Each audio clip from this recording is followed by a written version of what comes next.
call me B Money. Getting money, honey, call me B Money. Not even funny, call me B Money. Living where it's sunny, B for short, don't call me Sir Buddy. What's up, everyone? Thanks for watching the B Money Show. I'm your host, B Money, and today we're going to talk about how to save big time when you're buying jewelry. So, as a rapper, I felt like it was pretty important that I had some ice. So what we are going to do, first off, I'm going to show you the ice that I do have and some jewelry that I bought as of recent. And then we're going to get into all the details about, whether you're proposing, whether you need to find your man an engagement band, or if you're another rapper and you just need to throw some ice on your wrist. So first thing is first, I went ahead and got this ring right here. This is 0.75 carats SI quality, which stands for slightly included. And then I've got my watch right here with 0.05 carat diamonds on the side. They're kind of tiny, so it's a little harder to see these bad boys, but very nice watch nevertheless. Yellow gold plating. So when you're buying jewelry, there's really a couple things that you need to go into. You're gonna have your type of metal, so that could be like your type of, whether that's white gold, yellow gold, and then you're gonna have your actual diamonds. So the diamonds are probably a whole video topic in and of itself. The fact of the matter is, when you're buying diamonds, there are lots of things that kind of take play. So the first thing is you're gonna have the color of your diamonds. The whiter the diamond, the better the diamond. They also make black diamonds and things like that too, but we're not gonna get into those too much. So we're just gonna talk about your standard diamond. So the whiter the diamond basically is like the better the quality. And then you have the quality of the diamond. So you got your color and then your quality. With the quality, that's where you're gonna look at. If you ever heard your rappers talking about your VVS's, that stands for very, very slightly included. You've also got your perfect diamond, which perfect pretty much explains itself. And then the option that I went with was slightly included, which just basically means that it's got a little bit of stuff here and there. To me, honestly, for most people from a distance, the diamonds, they kind of look the same. It's once you start getting closer and you really examine the diamond is when you start seeing like the actual quality. Now,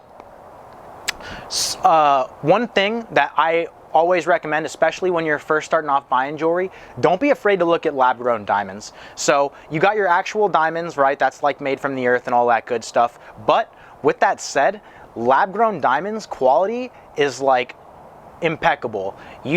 The average person will not be able to tell the difference between your lab-grown diamond. Most jewelers can't tell the difference between a lab-grown diamond. They're actually just as durable, and the only difference is that it wasn't quote-unquote made from the earth. But you will save big time by going with the lab-grown diamond. I mean, I'm talking like half. So there is that like exclusivity that you pay for when you're buying an actual diamond as opposed to like a lab-grown diamond. But to me, because they all look so beautiful anyways, don't be afraid to get a lab-grown diamond. You can get way more diamond for the price that you're gonna spend. Now, also, the other thing is, be careful if you're going to like a super big jeweler. All your like big name brand jewelers, for the most part, they're gonna be really high marked up. They're not gonna have a lot of room to negotiate as much with the diamond. With that said, all your diamonds, they're negotiable, and diamonds or jewelry in general isn't something that you really are gonna be able to do like you can with cars. Like with cars, you can just kind of do a Google search, find all the cars that you want, and then reach out to everyone individually. Very few jewelers actually have like the diamonds that you're choosing from and the jewelry that you're choosing from online. So in that case, a lot of times you will find yourself actually having to go into a physical location. So because of all that, I always recommend going with a nice local jeweler. You can usually find them within a couple miles from your house. But I always recommend starting off with like a local jeweler, because it's likely that you'll be talking to an owner and they have full discretion as to what they can charge in terms of how much discount they can actually give you. As a rule of thumb, the actual price of the diamond or jewelry that you're buying, usually you can get about 20% off at the bigger places, and you can possibly get slightly more than that at the smaller places. With that said, it all comes down to supply and demand too. If the jeweler's having a really good month that month, it might be less likely that he's going to be discounting it as much. We'll take a look at both. This watch retailed at $600. I was able to get it down to $500. And this ring retailed at $1,400, which I was able to get down to $1,000. You will have some wiggle room for negotiation when you see that actual price, and then you start talking to the jeweler about your actual budget. The big thing is having in your head what you're gonna spend ahead of time, and tell the jeweler, once you get into this price, we have a deal. So I went in there basically with, I'm spending $1,000 on the ring. So after we did all the specs and the ring came out to 14, was like, can you get it down to 1,000? No? Okay, well, no deal. Oh, you can get it down to 1,000. Perfect. Let's write the check and be on our way. Not that I wrote a check. But yeah, so then you can actually go ahead and make the purchase. So the big thing is have your actual number in your head, so that way, even when he does show you the price, you know, okay, well, once you get the price to here, then we have your deal. In most cases, you will spend a little more if you want to go with something called white gold. White gold isn't an actual color. This right here is yellow gold.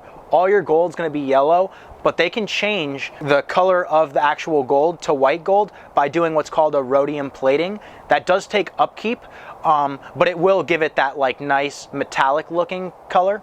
But you will pay for the rhodium plating. It's not going to be a lot, you know. You might spend between 50 and 100 bucks on the rhodium plating, and then you will have to get your rhodium replated every 6 months to a year or so, depending on, you know, how tough you are on the jewelry. But at some point or another, that rhodium plating is going to start to turn yellow again, and so the only way to get it back to that white gold color is going to be to then go and have another rhodium plate thrown back on there. With me, I happen to love watches, but I have a hard time justifying spending a lot of money on watches and jewelry for that matter. So one thing that I did was I just said, you know what, I'm gonna have one really nice watch that goes with everything.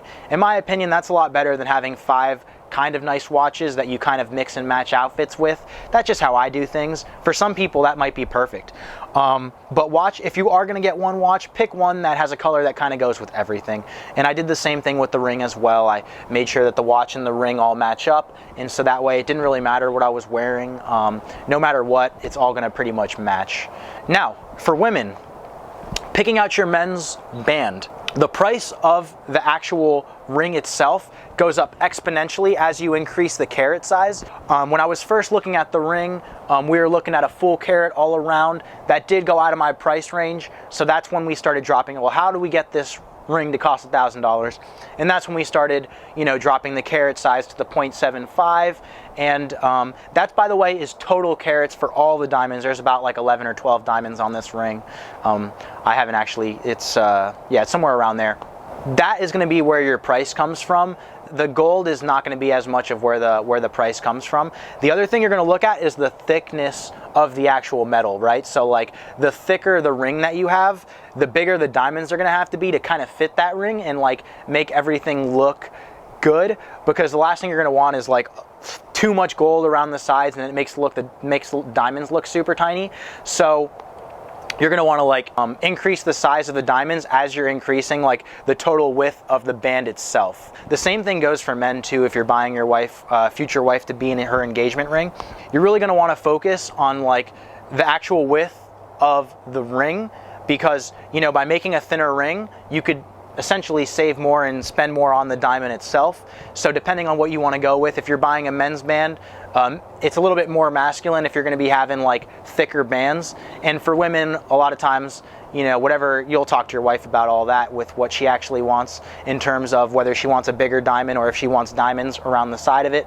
That's going to impact the budget and how much you actually can spend on the band and the ring itself. Now for men, keep in mind, the band is going to be charged at one price, the diamond is going to be charged at another price, and then when you actually go through and get married, you're going to get an engagement band, and then that's going to be a whole separate price also. So for men, you're going to have 3 different expenditures for that purchase. For women, you got it nice and easy. I mean, one ring, whatever, if you want to throw diamonds on it, you can do all that too. But yeah, ladies, make sure your guy's looking sharp, and you don't just get him some like titanium band that just kind of goes around. They're fine, I guess, but they're not like anything special to look at. So, you know, if your guy does go out of his way and spends a lot and gets you a super nice ring, like, don't be afraid to spoil him a little bit and get him like a nicer ring with some diamonds on it, or, you know, you'll know what he likes, I'm sure. So keep all that in mind when you're buying your ring, but I always really recommend go to your small local jewelry store first. If you can, and he has a diamond tester, just bring a diamond tester and just make sure that it is actually like a real diamond if you are gonna go with like going to a smaller jeweler, because I have heard of people in the past getting ripped off. Now it tends to not happen so much in the US because that's not really like, you know, if someone sells you a non-real diamond, you can put on Facebook and review and all that stuff, and they won't be able to do that for very long. But when people go overseas, if you're buying a diamond overseas, definitely like have a diamond tester and make sure that you're getting a real diamond, because most people can't tell the difference, and your ring is worthless pretty much if the diamond like isn't an actual diamond. So just make sure that you know that you're getting a diamond or a lab-grown diamond or whatever the case is. And the last thing that I definitely want to make sure I want to mention is once you have the piece of jewelry and everything picked out, layaway. Layaway is your best friend. Most layaway programs, they'll let you pay for the ring or the jewelry over the course of about 6 months. So what you could do is, you know, divide your payments over the course of 6 months, and once a month for the next 6 months, as you know, of course, you're thinking of, you know, when you want to propose and all that kind of stuff, or, you know, the jewelry itself as you're, you know, preparing to shoot the videos or whatever that might be. Give yourself about 6 months in advance. And that way you can go ahead, they'll take about, let's see, that'll be about like 20% pretty much that you'll have to put down, but you put 20% of the actual total price down, and then for the next 6 months, you're gonna go into the store, pay your next 20%, and most places will even have like a little alcohol or something for you to drink, so you can go in there, maybe get a beer, maybe a glass of wine if they offer that, pay your 20%, and just do that for the next 6 months, and at the end of 6 months, you own your jewelry outright. So there you have it. With all that said, that is how you buy jewelry, and that's how you save big when you're buying jewelry. So thanks for watching. Call me B Money, getting money, honey. Call me B Money, not even funny. Call me B Money, living where it's sunny. B for short, don't call me sir, but